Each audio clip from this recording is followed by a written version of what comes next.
Welcome to Blended and Blessed follow-up Q&A. This is Ron Deal of FamilyLife Blended. Thanks for joining me today. If you are not part of a blended family, I want to encourage you right now to go ahead and watch, because there's always something to learn for the people that you love, family members, extended family members that are a part of a blended family. So there may be something here for you. And it could be that you have somebody in mind and you want to share this with them. And of course, we would encourage you to do that as well. You can make a difference in somebody else's relationship. So what we're doing here today is answering some of your questions from Blended and Blessed, the live stream event that took place on Saturday, April 25th this year. We had people from all over the world attending that and submitting questions through the app. We didn't have time to cover all those during the event, so we promised to do some Facebook follow-up Q&A sessions. I've been joined each week. This is the fourth one, so there's three others. If you're not familiar with those and you want to go back and watch some of those, you can just go to the FamilyLife Blended Facebook page, and you can find those in the video section. So this is number 4. It's our last one. We're still not going to get through all the questions, but we've tried our best. And I'm joined today. We're going to have 2 guests joining us. We're going to be talking about 2 different subjects. We're going to start off talking about money and finances here in just a few minutes. But before we do that, I want to introduce to you Terry and Carol Moss. They're joining me now from Florida, sunny Florida. Hey, Terry, Carol, how are you guys? Hi, Ron. Hey, Ron, how are you? So great to have you guys with me. You are good friends and friends of FamilyLife Blended in our ministry. We appreciate you being with us today. For our viewers, I just want you to know Terry and Carol work in ministry in local churches. They're now in Florida. I'll tell you a little bit more about who they're with and what they're doing in just a few minutes. Thanks for being with me, guys. We're going to come back to you here in a little bit. All right. Thank you, Ron. Thank you. Before we do that, though, I want to introduce to you Greg Pettis. Greg and I wrote a book called The Smart Step Family Guide to Financial Planning, co-authored with Greg and David Edwards. This book came out this last fall. I got to tell you, we've had a lot of really good responses to this book coming out. It's so unique in the sense that it's talking about step-family relationships as well as finances and money matters and how those influence the relationships and vice versa. So it's a pretty unique book out in the market today. Reading right off the back of this thing, Greg has 34 years of specialized experience in securities and life insurance sales and services. Greg and I have known each other for about 20 years. Started a number of years ago when I first went to his church and did a step family conference. We got to know each other, started putting our heads together. It took us a long time to finally get around to writing the book, but we finally got there. Greg, thanks for being with me today. Thank you, Ron. It's great to be with you. And you are in Springfield, Illinois, correct? Springfield, Illinois, land of Lincoln. That's right. That's right. Well, thanks for being with me. Great to be here. You know, we've done a podcast together, FamilyLife Blended podcast, where we talked around money issues. It was pretty clear from some of the questions that came in, some of them even specifically related to the pandemic and issues that it's raising. So thanks for being with me today. Let's just go ahead and jump into these questions. The first one I want to ask is this. Somebody said, what do you do if your spouse doesn't treat you with respect in the area of finances? We made some agreements while we were dating about adding me to the home mortgage when we got married. I sold my house, deposited the proceeds from that sale into our joint account. Mm-hmm. But now my name's not being added on to the home mortgage. This person says, I feel exposed. I don't know if this is a woman or a man, or I don't know the genders in this, but clearly there was some sort of agreements on the front end. Doesn't feel like the other person is following through. I've followed through on my side of the deal. All right. So I know there's some relational pieces to this and there are some money pieces to this. Feel free. Which one do you want to jump into? Well, as you so often say, for every issue we address like this, Ron, which happens so frequently, there's a below the surface issue with trust, with belonging, with control. And I think that it's important that the couple here and anyone in this position does address the below the surface issue. But, these ghosts of marriage past, they come to the surface whenever there's an issue like this. Having made agreements verbally while dating was a great idea. I mean, that's a step that I think everyone should take. But going one level further and having what we call in our book a togetherness agreement can really take care of these below the surface emotional issues. And what is a togetherness agreement? Just briefly, it's a clear declaration written by the couple of what they meant when they said I do about educating the children, about the financial day-to-day budgeting, about Social Security, about the business of that they own.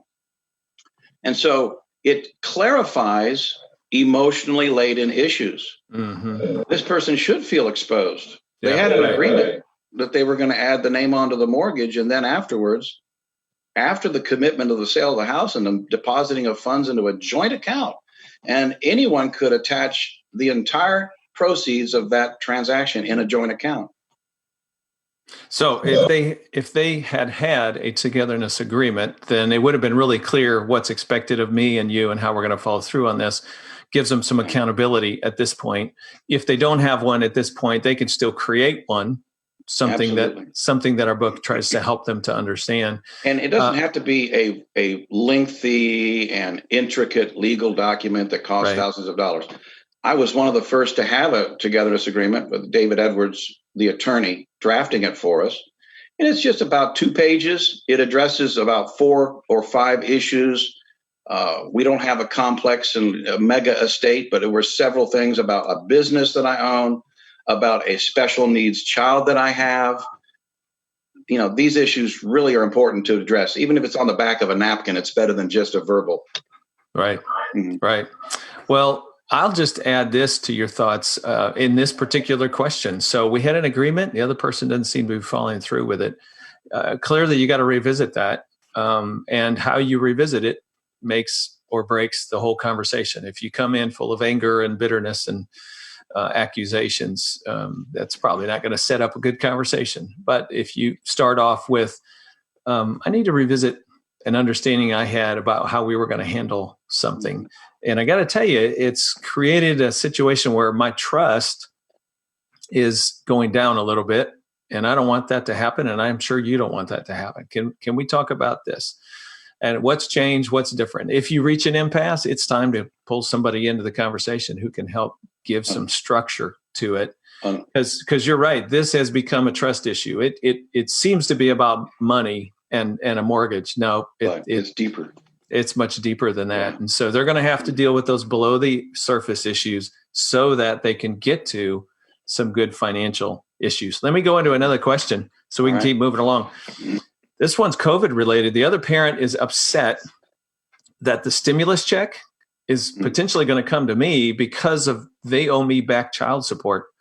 That household's very tense about it. I kind of feel guilty for, quote, keeping their money, but also don't feel that it's fair for me to give up what is due to us through back child support.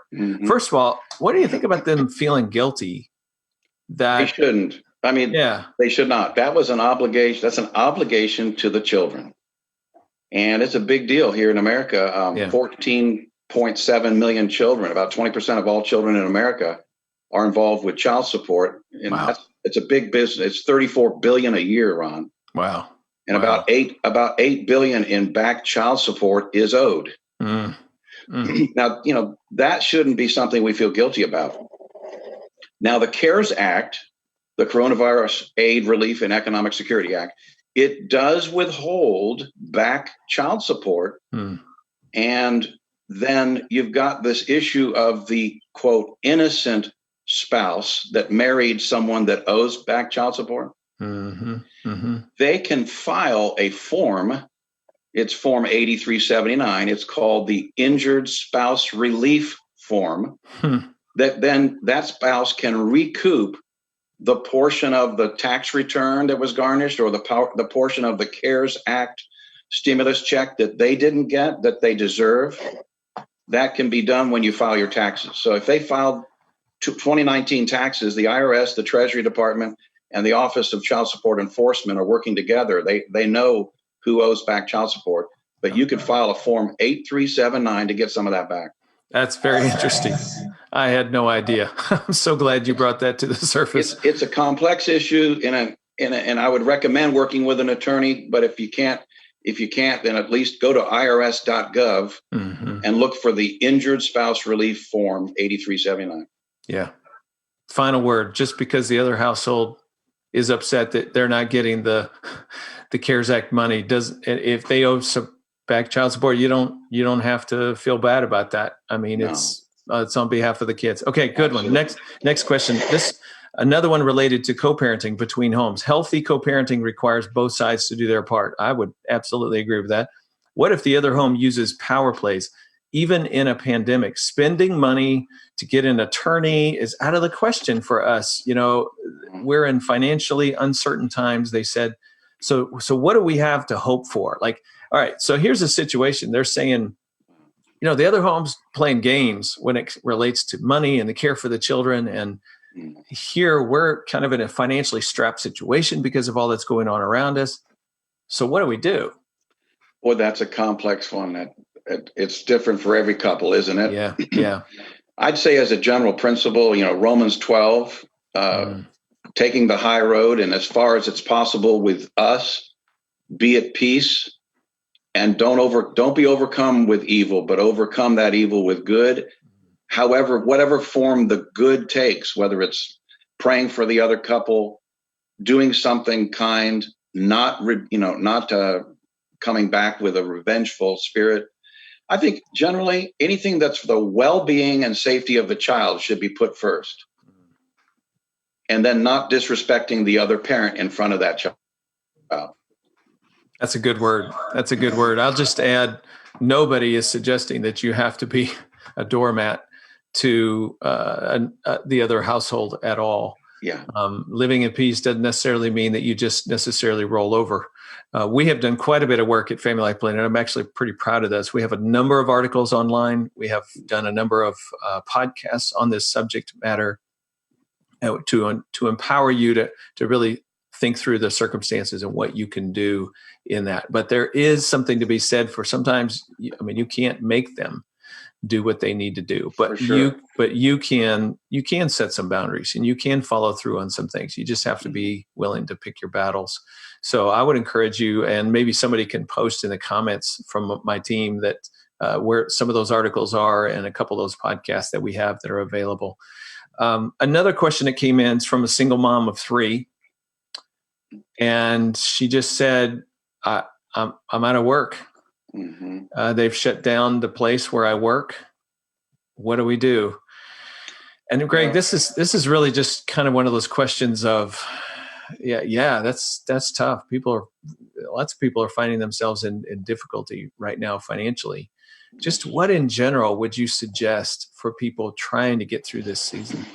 I'd say 3 things and different measures of each of these. Number 1, make your needs known to your family, your inner circle, your church. Often churches have funds for these kinds of emergencies. And if they don't know that you're really in dire straits, then they don't know how to help you. Yeah. And I think that there's a lot of help in that inner circle of your network. But then, of course, filing unemployment. Unemployment insurance is now giving pretty liberal amounts of unemployment income.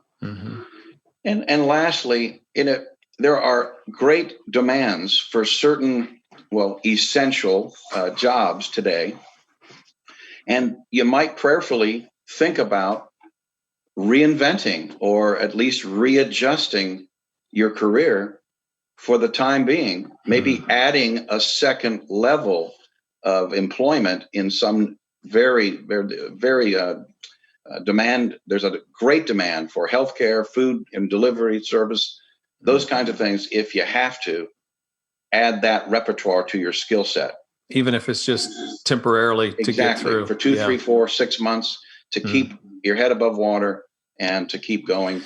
But Yeah, Greg, that's good. I want to go back to the first one. Letting our inner circle know. Wow. Mm-hmm. Isn't that just hard though? It is Sometimes super hard with family. It would be, Yeah.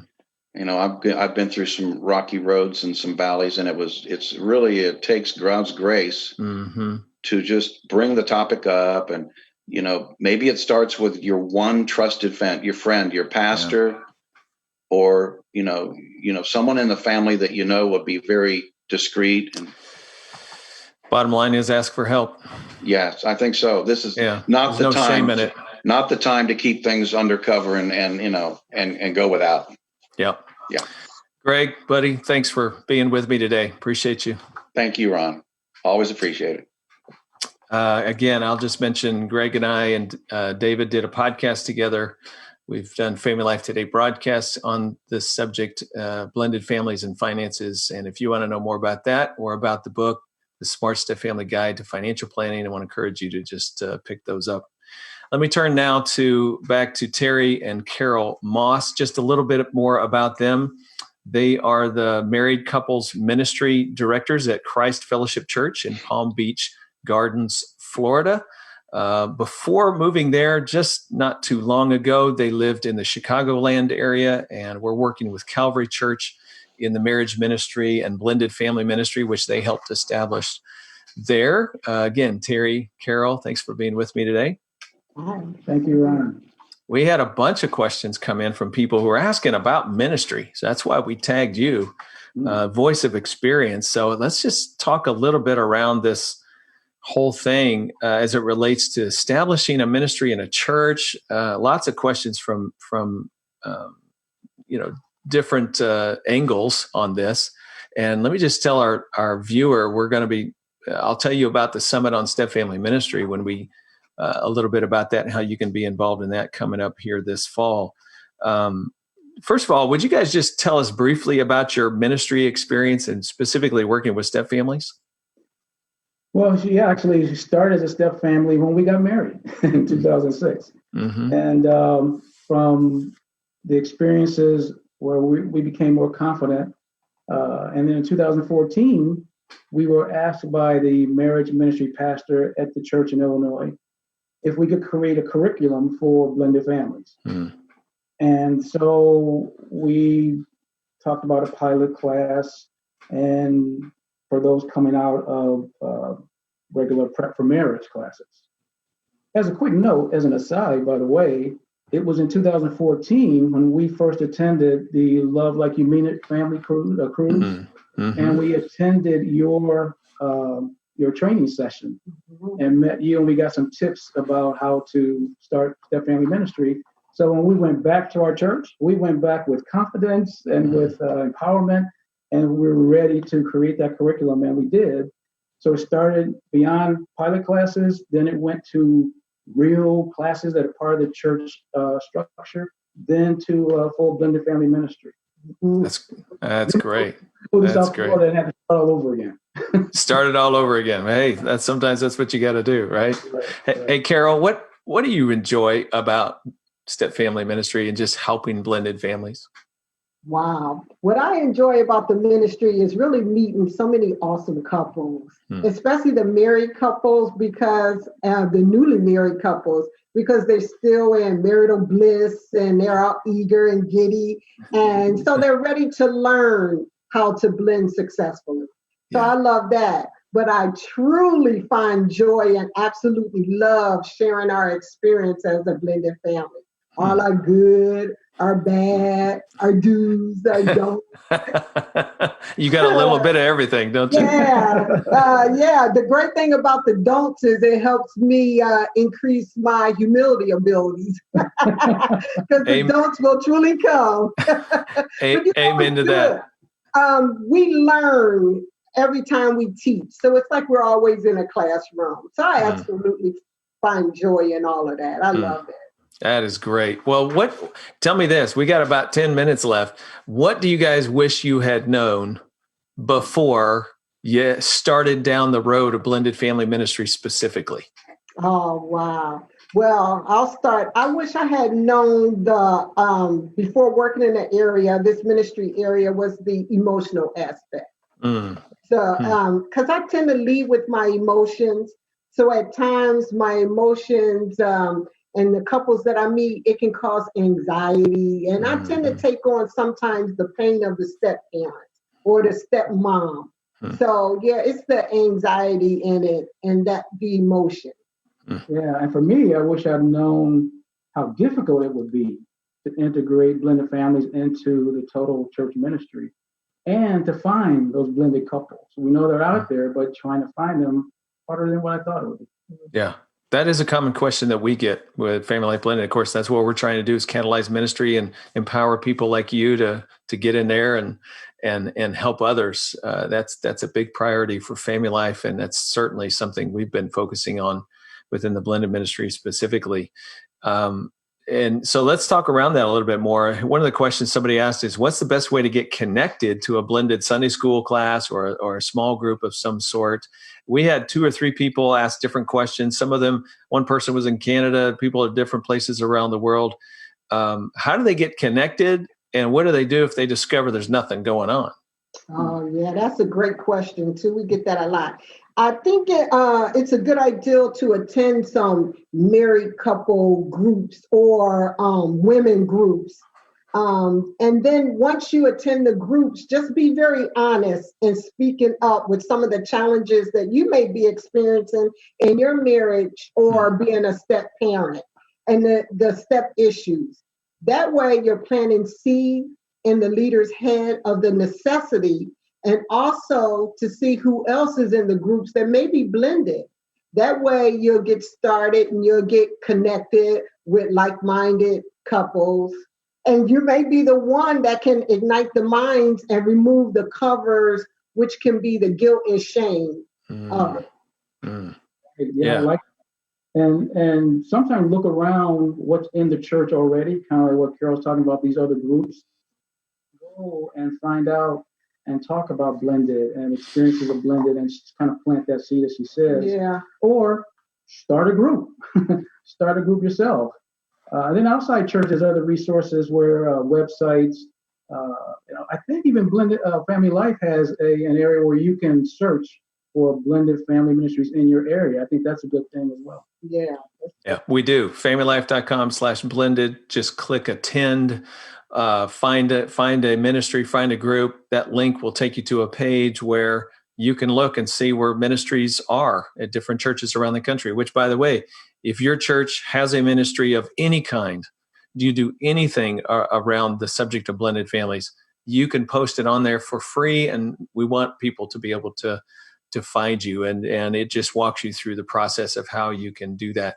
Yeah, more and more and more. Well, Step Family Ministry has always been grassroots, especially in America. And in the last 30 years, meaning it started with a couple, much like you, who said, hey, let's start having some conversations. Let's talk to some leaders. Let's find out what's already going on and how we can merge with them.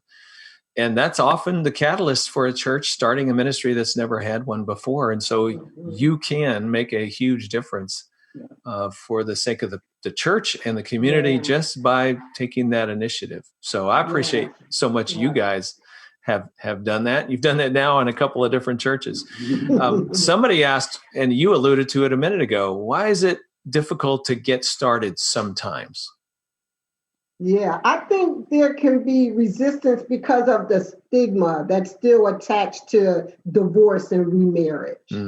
That stigma, once you remove that cover, then you can kind of push your way through, but there's still hidden gender or couples or whatever in the church that think that remarrying and blending is a sin. So that has to be uncovered. Okay. And in addition to that stigma, I often think as well, from a leadership perspective, it's that who, what, why, when, where, how paralysis. Who's going to do this? How are we going to do it? How are we going to structure it? How's it going to fit with our church program? And all of those things. And then that's another thing I've got to figure out how to do. And I'm overwhelmed already. And so I think sometimes the resistance isn't as much to the idea as it to another thing that we got to figure out how to put into our church program. Yeah, that's true. Who's going to do the work? Sometimes pastors are like, yeah, great. We need to do that. You start it. And somebody was, whoa, not me. Yeah, I want to do that. Which is why we have the Summit on Step Family Ministry every fall. It is going to be a live stream event this coming fall. So you can be anywhere in the world and participate in that event, where we try to help you with the basics, understanding it. And also for those that have been doing ministry already, beyond the basics to more advanced thinking and levels of development of their ministry within their church. Somebody just wrote in and commented, what curriculum do you use? I know you guys have been involved in writing some of your own, but what are your thoughts around that?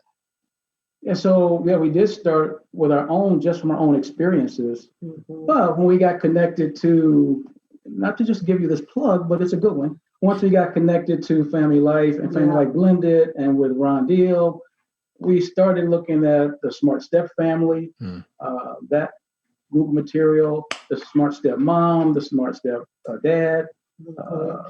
Then we branched off to other resources by looking on the internet. Now, more than ever, it seems like there's a lot more material and resources available than it was, say, 15, 20 years ago. Well, that's why it's important, too, to attend the summit, because that's where you can see all the fresh material and get yourself familiar with like-minded people and the material that's coming out, because you guys are growing and you're always coming out with something new and fresh. And we always find that new and fresh stuff at the summit. So we take it, I can use it. Yeah, so we look forward to it. Well said. I appreciate that. We are definitely trying to resource people. The Smart Step family is just one video curriculum. There are others. The summit, you will learn about all those different resources. Blended and Blessed, our live stream event, which we do once a year. We've done 4 of those now. Every one of those is essentially a new curriculum, new topics, new speakers, something fresh all the time, not just coming out of the ministry of Family Life, but other people around the country as well. So just come and browse our website. You'll find those things, and you can always email us at blended@familylife.com, blended@familylife.com for some specific help and guidance around that. I think we've got time for 1 or 2 quick questions. Somebody was asking about marriage mentoring, and that's where you pair a married couple up with perhaps a not yet married or a newly married couple, and they kind of mentor them over time. I know you guys have been involved with that some. What are your thoughts around that? What's helpful to newly married couples about having another step family couple walk alongside them? Right. Let me address that. And I know we don't have a lot of time, so I'll try to be brief. But a few things. One, start with be empathetic.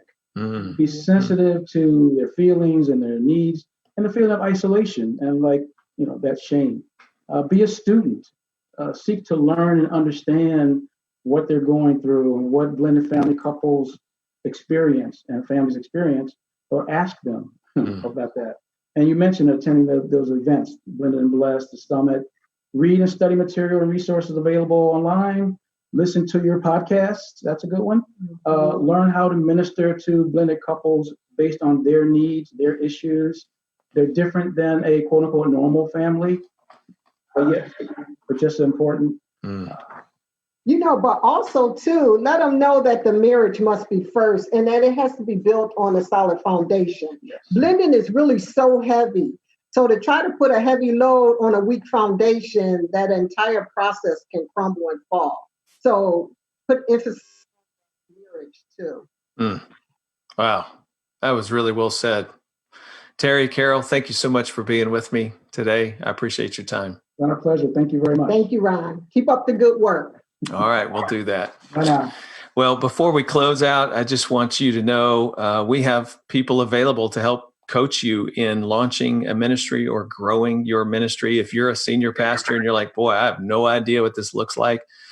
We don't know where to begin. That's what we do. We try to help you with that. Or maybe you're a marriage ministry leader or a children's pastor, and you're thinking about all the kids in your program who have complex family environments. Yes, that's the kind of stuff we do, is to help you understand what that's like for that child and what the church can do to be responsive to them. You can message us on Facebook through Family Life or Family Life Blended, or as I said, you can email us at blended at FamilyLife.com. Just one more reminder, the Summit on Step Family Ministry, October 1 and 2 this year, will be live stream only.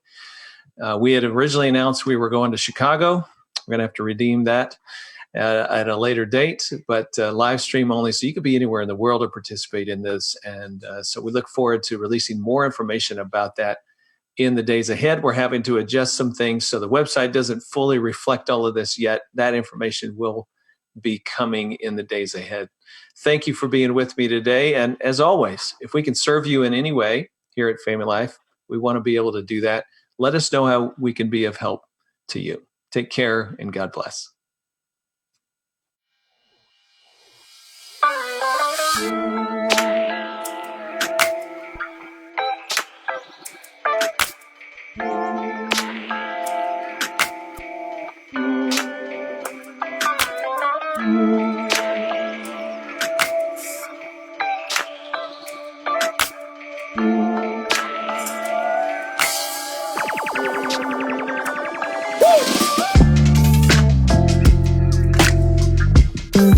Woo!